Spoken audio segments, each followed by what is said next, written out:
David, let's start off by talking about how you got your start in the oil and gas industry. Well, ours was a little unique because my partner and I, Aaron Phillips, we started the business right after college, and we had learned a lot of skills and tools and everything that would help us, really apply technology to real world problems. And we noticed that in oil and gas, technology was certainly slower to move to it. So we saw an opportunity and, jumped off the cliff, as Aaron likes to put it, and jumped right into putting automation systems on saltwater disposal wells.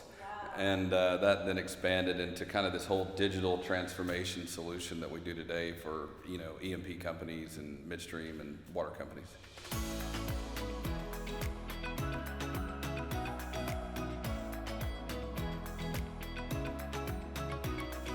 Can you talk to us a little bit about that, the digital transformation technology? Sure. Really, it can be very competitive, but also really rewarding. Talk to us a little bit about your story there. So we kind of have this goal that we have, this pathway to 5,000 sites. When the site is, oil and gas well, SWD, pit, pond, pipeline.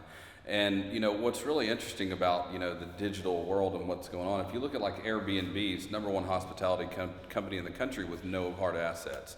And so really that's really with this digital transformation, we're trying to enable our customers to get real-time information on their wells, facilities, operations, but we don't actually own any wells or really have any assets. So it's really just, we're trying to provide solutions that help people operate more efficiently, really put the information at their fingertips so that they can help make better decisions and save money.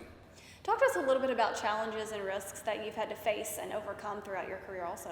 Oh man, gosh. Every day is a challenge, right? Yeah. So, starting a company from the ground up and growing it, we're about 150 employees now, and that's always really, really tough. There's a lot of trials along the way, how to raise money, how to hire the right people, how to develop a sales program, how to get a product team, how to get, marketing and bring it all together. It's certainly challenging whenever you're, starting from the ground up and building it. And, I've been lucky enough to have really good people on our team. And I kind of have a philosophy, hire the best people that you can and get out of their way and let them do their job. And that's worked pretty well for us. Advice for younger professionals, maybe trying to navigate their career. What do you have thoughts there? I'd say, a mentor of mine gave me some advice whenever I was just getting started.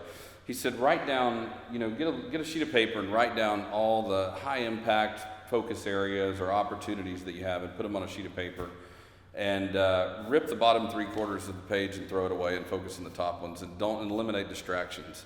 And so I really think if you can do that and just really get what I call a focused effort, that's a really good way to go. Very good advice there. What about navigating home, work-life balance? Can be the million-dollar question for many. Do you find you can kind of navigate that world with a balance there? Well, you might get a different answer if you ask my wife. But no, so I have a wife and two young boys, 4 and 1, and certainly you have to prioritize family. At the same token, I have been lucky enough and fortunate to have a really supportive wife that supports the entrepreneurial vision and culture and everything. In fact, when we started the company, I took her to dinner one night and I said, Emily, I'd like to throughout college, I started investing in rental property and different real estate deals. I said, I'd like to sell everything we have, and that'll give us enough money to get SitePro off the ground. And she's like, have you lost your mind? Yeah. And I said, well, maybe, but we're young enough we could recover. And nice. So, does that answer your question? Yeah, there you go. Yeah. We can recover, we can get through it. Yeah. So, work-life balance, you got to prioritize that. That's like anything, right? Mm-hmm. Very good advice there. We appreciate you sharing your story with us there, and congratulations on this honor. Thank you. You're very welcome. And for more on 40 Under 40 honorees like David, you can find that information on heartenergy.com.